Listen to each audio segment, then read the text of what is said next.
पाकिस्तान की मिलिट्री और आर्मी की ट्रेनिंग पर कितने ममालिक एतबार कर रहे हैं, किस किस ममालिक के कैडेट्स यहाँ से पास आउट होकर चले गए और रीजन के अलावा क्या क्या मुल्क और किस किस बरआज़म से ममालिक पाकिस्तान की आर्मी के साथ मिलकर ट्रेनिंग कर रहे हैं।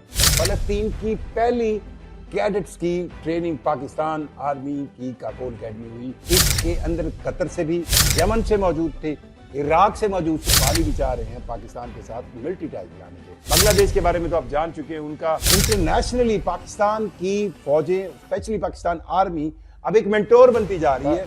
ये प्रोफेशनली पाकिस्तान की अफवाज की पेशा वराना महारत थी कि उन्होंने ना सिर्फ इंडिया के जो हमला है उसको पसपा किया, बल्कि ऐसा जवाब दिया जिसमें उनके तमाम टैक्टिकल और टेक्निकल जो मामला थे उसको ब्रीच। पाकिस्तान की मिलिट्री और आर्मी की ट्रेनिंग पर कितने ममालिक एतबार कर रहे हैं, इसका अंदाजा आपको 2 रोज पहले होने वाली काकुल की पासिंग आउट परेड से होना चाहिए।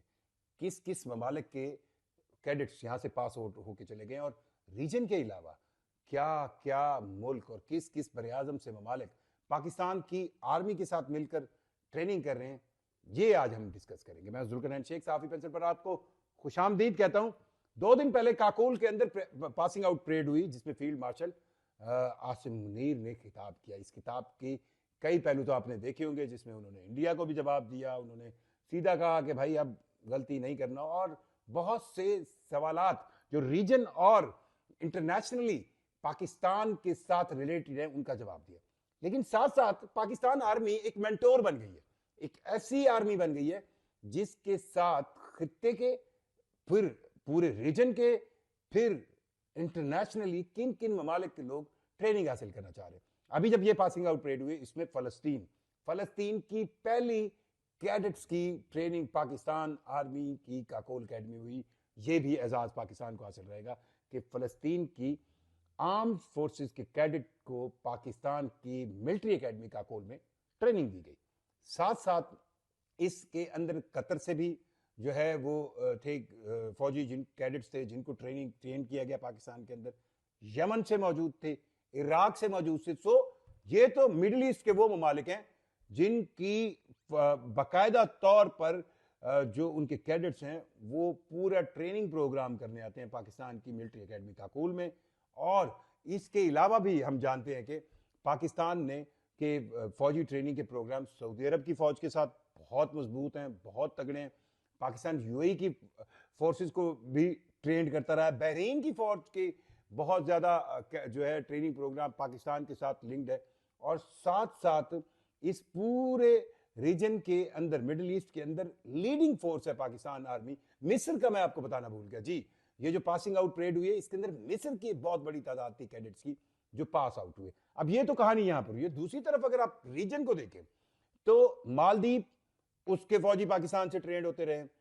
श्रीलंका के अंदर जब एक वो कहे ना, एक तामिल अलहदगी तहरीक चली थी और उसका तमाम तर शाखसाना इंडिया में जाकर मिलता था, तो उस वक्त भी पाकिस्तान की आर्मी ने, पाकिस्तान की मिलिट्री ने, पाकिस्तान की एयरफोर्स ने श्रीलंका के लोगों को ट्रेन किया था। और उसी के नतीजे में वो इस इंसर्जेंसी और इस जो सिविल वॉर थी जिसको बैकअप इंडिया की तरफ से किया जा रहा था, उसको काउंटर कर सके थे। और मैं तो पर्सनली इस बात का गवाह हूं कि अगर आप श्रीलंका गए हैं और आपको महसूस होगा कि पाकिस्तानियों की इज्जत किस लेवल पर की जा रही है वहां पर। अब दूसरी बात जो सबसे अहम है वो है इस रीजन में अब सुनने में आ रहा है कि नेपाल के अंदर जिस तरह मामला सियासी तौर पर खराब किए गए और उसमें इंडियन जो इन्वॉल्वमेंट है वो शामिल आई, तो उसमें भी अब सामने आ रहा है कि नेपाली भी चाह रहे हैं पाकिस्तान के साथ मिलिट्री टाइज बढ़ाने के। बांग्लादेश के बारे में तो आप जान चुके हैं, उनके अंदर जब डॉक्टर यूनुस का ये अबूरी सेटअप आया और वहां पर मौजूद जो एक कहें एक अथॉरिटेरियन टाइप की गवर्नमेंट थी, वो जब गई है शेख हसीना वाजिद की, उसके बाद वहां पर स्टैब्लिशमेंट, वहां की मिलिट्री, उनके लोगों ने, उनके जनरल्स ने पाकिस्तान का दौरा किया, बहुत से मामलात पर पाकिस्तान ने उनको मुआवनत दी। अब ये तो आप देखिए मिडिल ईस्ट हो गया और ये हो गया आपके पास रीजन। अब आ जाए आप अफ्रीका में, नाइजीरिया की, माली की, वहां की फोर्सेस को ट्रेन करने में मेजर हाथ पाकिस्तान आर्मी का है। वहां के कैडेट्स भी पाकिस्तान आकर ट्रेनिंग करते हैं। सो इंटरनेशनली पाकिस्तान की फौजें, स्पेशली पाकिस्तान आर्मी अब एक मेंटोर बनती जा रही है उन ममालिक के लिए जो एक नई जिद्दत के साथ कुछ सीखना चाहते हैं। और वो झटके अंदाज में कहते हैं ना कि पाकिस्तान आर्मी के पास अब ऐसे उस्ताद हैं, या एक ऐसी उस्ताद आर्मी है जिसके पास हर गुजरते हुए दिन के बाद शागिर्दों की तादाद बढ़ती जा रही है, बढ़ती जा रही है। और ये चीज़ इंटरनेशनल मिलिट्री रिस्पेक्ट या एथिक्स में बहुत काउंट होती है। किसी भी फौज के पास ट्रेनिंग के लिए तभी लोग आते हैं जब उसका ट्रेनिंग का मेयार, तरबियत का अंदाज और फिर पेशा वराना महारत बहुत आला हो। और रिसेंटली जो जंग आप मई की कहेंगे इंडिया के साथ, इसमें कई लिहाज से पाकिस्तान की आर्म फोर्सेस ने, चाहे वो एयरफोर्स हो, चाहे वो आर्मी हो, चाहे वो अब तो एक रॉकेट डिवीजन अलहदा बन गया है, पहले मिसाइल डिवीजन जो है वो बिल्कुल मिक्स था, उसकी कारकर्दगी जो है वो दुनिया को बहुत ज्यादा इंस्पायर की है, उन्होंने दुनिया को मुतासर किया है। लोग देख रहे थे कि किस तरह अपने से कई गुना बड़े दुश्मन का, जिसके रिसोर्सेज पाकिस्तान के रिसोर्सेज और इंडिया के रिसोर्सेज देखें कितना फर्क है, कई गुना बड़ा मुल्क जोग्राफियाई लिहाज से, मिलिट्री की तादाद के लिहाज से, इक्विपमेंट के लिहाज से, मॉडर्न इक्विपमेंट के लिहाज से। लेकिन जब दो ऐसे ममालिक जिसमें एक और दूसरे का पलड़ा बहुत ज्यादा फर्क के साथ था, ये प्रोफेशनली पाकिस्तान की अफवाज की पेशा वराना महारत थी कि उन्होंने ना सिर्फ इंडिया के जो हमला है उसको पसपा किया, बल्कि ऐसा जवाब दिया जिसमें उनके तमाम टैक्टिकल और टेक्निकल जो मामला थे उसको ब्रीच किया। यानी आप S-400 को देख लें, उसको किस तरह अल-फतेह-2 और अल-फतेह-1 मिसाइलों ने जो है ब्रीच किया। फिर इंडियन एयरफोर्स ने अपने 72 aircraft with all there types, चाहे वो मिग हो, SU हो, चाहे वो उनके जदीद तरीन राफेल हो, वो जो है फिजा में खड़े किए। और पाकिस्तान ने उसके मुकाबले में 42 अपने जहाज़ों के साथ उनका मुकाबला किया। और फिर अब 6-0 है या 7-0 है, पर है यही 0 के साथ कि इतने जहाज मार गिराए, दुनिया इसको भी मॉनिटर कर रही थी। फिर जब एक 2-3 दिन बाद एक बड़ा हमला पाकिस्तान पर किया गया और उसके जवाब जब पाकिस्तान ने दिया, तो फिर इंडिया को भागकर अमेरिका के पास जाना पड़ा कि भाई बस करें अब और नहीं। सो पाकिस्तान की फोर्सेस को मेंटोर किया जा रहा है इंटरनेशनली।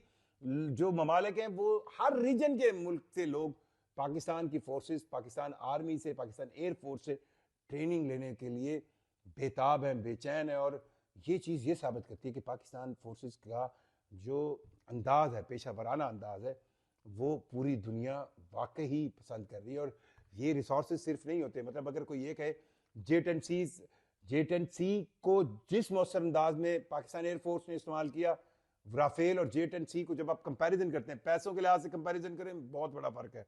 आप जिस तरह का यूरोपियन क्लेम करते थे कि उनका ये जो है राफेल जो है वो बहुत ही हाई लेवल का जो है 4.5 जनरेशन प्लस का एक ऐसा जहाज है जो कभी नहीं गिरा था, उसको J-10C से अगर गिराया गया है तो J-10C के साथ साथ असल कमाल उसमें बैठे हुए उस पायलट का है, या उस रेडार ऑपरेटर का है, या उस सिस्टम में मौजूद दीगर फौजियों का है, जिन्होंने उस वेपन को इसने मजबूत और मरबूत अंदाज में इंटीग्रेट कर कर हमला किया कि दुश्मन को समझ भी नहीं आ सकी।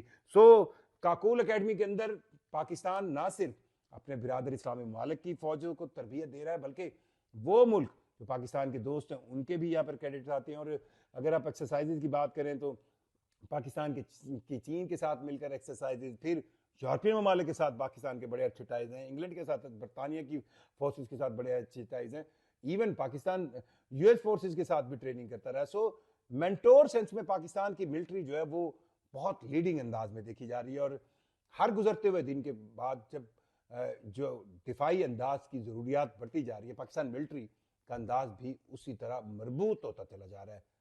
अपनी राय जरूर बताइएगा। मुझे जुल्करनैन शेख को इजाजत दीजिए। अल्लाह हाफिज।